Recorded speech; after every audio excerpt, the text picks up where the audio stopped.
Assalamualaikum warahmatullahi wabarakatuh. Saya Devi Nurfadilah dari kelas MJ203 mata kuliah Ekonomi Makro akan mempresentasikan hasil analisis terhadap infografis tentang perekonomian Indonesia per April 2021. Ini adalah infografisnya.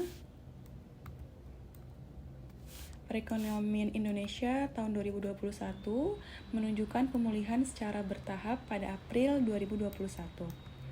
Beberapa indikator utama seperti ekspor, impor, dan indeks keyakinan konsumen mengalami peningkatan. Inflasi tetap terkendali dan berada dalam kisaran target Bank Indonesia.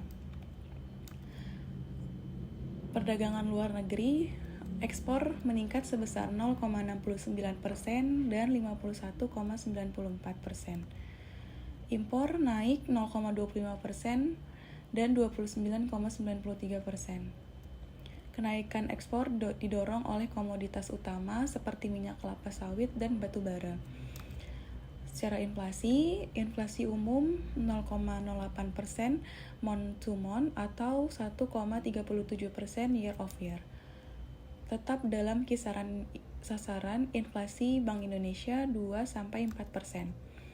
Penyumbang utama, makanan, minuman, dan tembakau.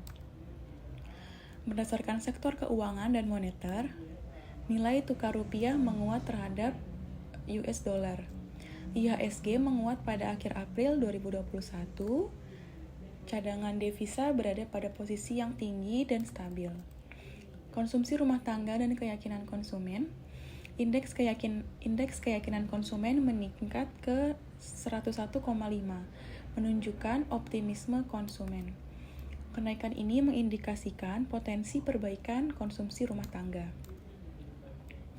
Pihak utama yang memiliki peran strategis. 1. Pemerintah pusat. Presiden sebagai penentu arah kebijakan ekonomi nasional, Kementerian Keuangan bertanggung jawab atas kebijakan fiskal, anggaran negara, pajak, dan pembiayaan. Kementerian Perencanaan Pembangunan Nasional atau Bappenas menyusun rencana pembangunan jangka menengah dan panjang. Kementerian Perdagangan, Perindustrian, Pertanian, dan lainnya mengelola sektor ekonomi terkait sesuai bidangnya. 2. Bank Indonesia berperan merumuskan dan melaksanakan kebijakan moneter, yaitu suku bunga, inflasi, dan nilai tukar. 2. Menjaga stabilitas sistem keuangan dan sistem pembayaran. Peran yang ketiga yaitu Otoritas Jasa Keuangan atau OJK. Mengawasi dan mengatur sektor jasa keuangan, yaitu perbankan, pasar modal, dan asuransi. Menjamin stabilitas dan perlindungan konsumen di sektor keuangan. Berkoordinasi erat dengan pemerintah dan OJK. Peran yang keempat itu DPR, menyusun dan mengesahkan UU APBN bersama pemerintah, mengawasi pelaksanaan kebijakan ekonomi dan keuangan, keterlibatan dalam pembahasan. Peran yang kelima, lembaga-lembaga pendukung, yaitu Badan Pusat Statistik atau BPS, menyediakan data makroekonomi sebagai dasar analisis dan kebijakan. Lembaga Penjaminan Simpanan atau LPS menjamin simpanan dan membantu stabilitas sistem keuangan. Selanjutnya, Komite Stabilitas Sistem Keuangan atau KSSK, Forum Koordinasi Bank BI, Kemenq, OJK, dan LPS dalam menjaga stabilitas sistem keuangan, Undang-Undang Ekonomi Strategis. Yang keenam, pemerintah daerah menyesuaikan dan menjalankan kebijakan ekonomi nasional di tingkat lokal, mengelola anggaran daerah atau APBD dan investasi lokal.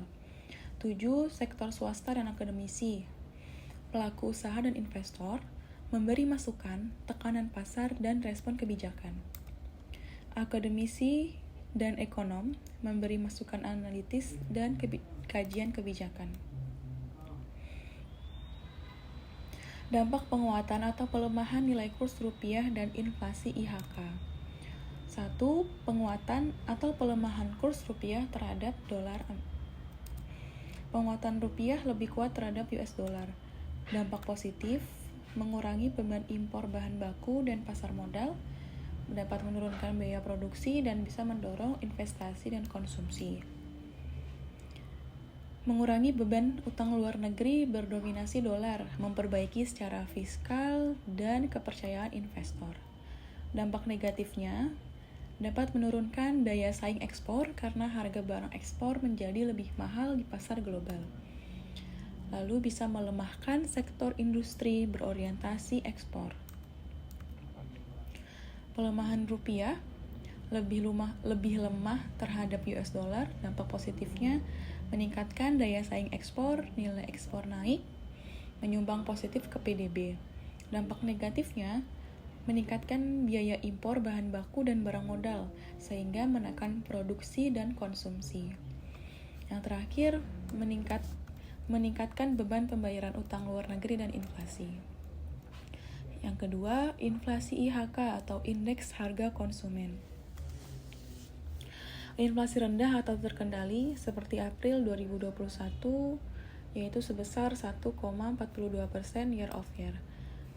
Menjaga daya beli masyarakat sehingga konsumsi rumah tangga, kontributor terbesar PDB Indonesia, tetap stabil. Memberi ruang kebijakan moneter, suku bunga rendah, mendukung investasi. Jika inflasi tinggi atau di luar target Bank Indonesia, dapat menggerus daya beli sehingga konsumsi rumah tangga melemah, menurunkan kontribusi ke PDB. Menciptakan ketidakpastian, sehingga investor enggan berinvestasi, jadi investasi turun. Yang ketiga, relevansi terhadap PDB triwulan 1 2021. Pada triwulan 1 2021, PDB Indonesia tumbuh minus 0,74% year of year. Masih negatif namun membaik dari kontraksi sebelumnya. Artinya, ekonomi masih tertekan tetapi mulai pulih. Kurs rupiah relatif stabil dan menguat di akhir triwulan, yang mendukung konsumsi dan impor bahan baku untuk industri. Inflasi IHK rendah mencerminkan lemahnya permintaan domestik, namun juga memberikan ruang untuk pemulihan konsumsi tanpa tekanan harga. Ekspor meningkat, sebagian karena pelemahan rupiah sebelumnya dan permintaan global yang membaik.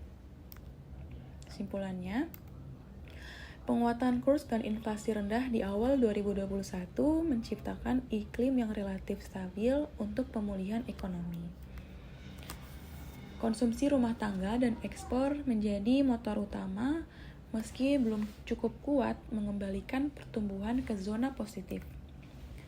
PDB triwulan 1 2021 menunjukkan perbaikan, dipengaruhi oleh kestabilan makro dan respon kebijakan fiskal moneter.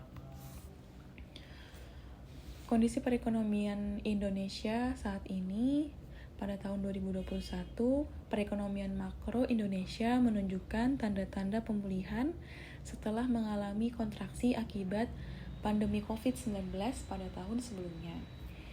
Meskipun menghadapi tantangan dari lonjakan kasus varian Delta di pertengahan tahun, berbagai indikator ekonomi mencerminkan perbaikan yang signifikan. Dari segi pertumbuhan ekonomi, pertumbuhan tahunan ekonomi Indonesia tumbuh sebesar 3,69% pada tahun 2021, berbalik dari kontraksi minus 2,07% pada tahun 2020. Pertumbuhan triwulanan, triwulan 2 7,07% year of year, triwulan 3 3,51 year of year, triwulan 4 5,02% year of year. Pertumbuhan ini didorong oleh peningkatan ekspor barang dan jasa serta pemulihan konsumsi domestik. Inflasi dan stabilitas harga. Inflasi IHK yaitu inflasi tahunan berada pada tingkat yang rendah dan terkendali, yaitu sekitar 1,42% pada April 2021. Mencerminkan stabilitas harga di tengah pemulihan ekonomi. Nilai tukar rupiah mengalami apresiasi terhadap dolar Amerika, ditutup pada level 14.440 per US dollar pada akhir April 2021, menunjukkan kepercayaan pasar terhadap stabilitas makroekonomi Indonesia. Berdasarkan perdagangan dan ekspor. Ekspor barang dan jasa mengalami pertumbuhan signifikan sebesar 24,04% sepanjang tahun 2021, mencerminkan peningkatan permintaan global dan harga komoditas yang menguntungkan. Neraca perdagangan. Surplus neraca perdagangan tercatat sebesar 2,19 miliar US dollar pada April 2021, didukung oleh kinerja ekspor yang kuat. Kebijakan fiskal dan moneter. APBN 2021, pemerintah meningkatkan realisasi belanja negara menjadi 2.786,8 triliun rupiah, naik 7,4% dari tahun sebelumnya sebagai bagian dari strategi pemulihan ekonomi nasional. Kebijakan moneter. Bank Indonesia mempertahankan kebijakan moneter yang akomodatif untuk mendukung pemulihan ekonomi, termasuk menjaga suku bunga acuan pada tingkat rendah. Ketenaga kerjaan dan sosial. Dampak sosialnya, pandemi menyebabkan peningkatan pengangguran dan penurunan pendapatan rumah tangga. Namun, program perlindungan sosial dan stimulus ekonomi membantu peredam dampak tersebut. Kesimpulannya, meskipun menghadapi tantangan dari pandemi COVID-19, perekonomian Indonesia pada tahun 2021 menunjukkan ketahanan dan pemulihan yang menggembirakan. Pertumbuhan ekonomi yang positif, stabilitas harga, dan surplus perdagangan mencerminkan efektivitas kebijakan fiskal dan moneter yang diterapkan pemerintah. Namun, pemulihan penuh memerlukan upaya berkelanjutan dalam pengendalian pandemi dan reformasi struktural untuk memastikan pertumbuhan yang inklusif dan berkelanjutan. Sekian dari saya ucapkan terima kasih. Wassalamualaikum warahmatullahi wabarakatuh.